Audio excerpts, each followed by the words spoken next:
5 महिला, एक मध्यंतरी प्रकरण आलं होतं नागड्याचं, आत्ता 5 महिला आलेल्या आहेत. पण आम्हाला असं वाटतं की या अशा प्रकारचं राजकारण आम्ही करू नये. त्यालाही बायको आहे, त्यालाही सून आहे, हां कुटुंब आहे. 5 महिला तक्रार द्यायला तयार आहेत या, आणि हा आमच्यावरती आरोप करतोय साला शिवसेनेवर, आम्हाला चॅलेंज करतो. याची लायकी काय? कोण आहे हा? महाराष्ट्रातून उद्योग पळून चाललेले आहेत, पळवून नेत आहेत, खेचून नेत आहेत, त्याच्यावर बोल. 8,000 कोटीचा ॲम्ब्युलन्स घोटाळा आहे, त्याच्यावर बोल.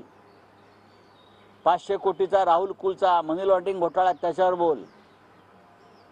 अजित पवारच्या सिंचन घोटाळ्यावर बोल, 70,000 कोटीचा, प्रधानमंत्री बोलले आहेत ना. हसन मुश्रीफवर बोल. बोलतोयस का? या खिचडी घोटाळ्यातला जर झाला असेल, त्यातले सगळे लाभार्थी जे आहेत, ज्याने BMC कडून पैसे घेऊन खिचडीचं वाटप केलं नाही, हे सगळे लाभार्थी आज भारतीय जनता पक्षामध्ये आणि मिंदे गटामध्ये आहेत. हे सगळे लाभार्थी, मी नावं सांगतो तुम्हाला. त्यातल्या काही लोकांचा वर्षा बंगल्यावर आणि देवगिरी बंगल्यावरती केटरिंग चालू आहे. त्यांचं केटरिंग आज 20-20, 25-25 कोटीची खोटी बिलं या लोकांनी काढून BMC कडून, आणि या सगळ्यांचं आज वर्षा बंगल्यावर आणि देवगिरी बंगल्यावरती आज एक केटरिंग सुरू आहे. मिंदे गटातल्या एका खासदाराची त्याच्याशी पार्टनरशिप आहे. त्यांनी बिलं काढली, मग खिचडी वाटली नाही.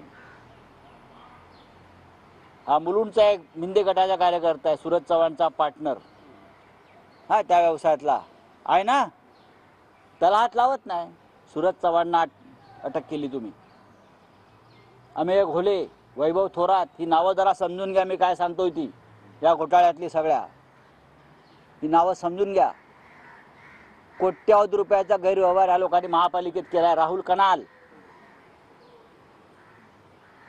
अजून नाव पाहिजे तर सांगतो, ज्या शिंदे गटामध्ये आहेत. हिम्मत आहे या मुलुंडच्या नागड्या पोपटलाची? हिम्मत आहे का की नावं घेण्याची किंवा ईडीची? तुम्ही आमच्यावरती वार कराल, आम्ही वार झेलायला तयार आहोत. पण लक्षात घ्या, पलटवार करण्याची वेळ संधी आम्हाला मिळणार आहे. आणि तो आमचा वार आहे ना, एकदा मारला ना की परत तुम्ही उठणार नाही. आपण ज्यांची नावं घेतली त्यांच्या विरोधात आपण तक्रार करणार आहे का, किंवा पक्षाकडून तक्रार का? आम्ही तक्रार करून ईडी आणि पोलीस त्यांच्यावरती ॲक्शन घेणार आहेत. सूरज चव्हाण प्रकरणात आरोपींची नावं आहेत ना.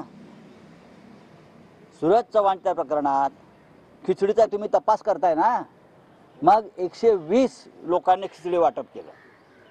किती लोकांना बोलवलं तुम्ही? ज्यांची नावं सांगतोय, जे आज वर्षा बंगल्यावरती आणि देवगिरीवरती केटरिंग करतायत, 16 ते 20 कोटी रुपयाचं बिल पैसे घेऊन त्यांनी खिचडी वाटप केलं नाही आहे. योग्य वेळी नाव सांगेन. कोणाला गेले पैसे? त्याचा पार्टनर या मिंदे गटाचा एक खासदार आहे.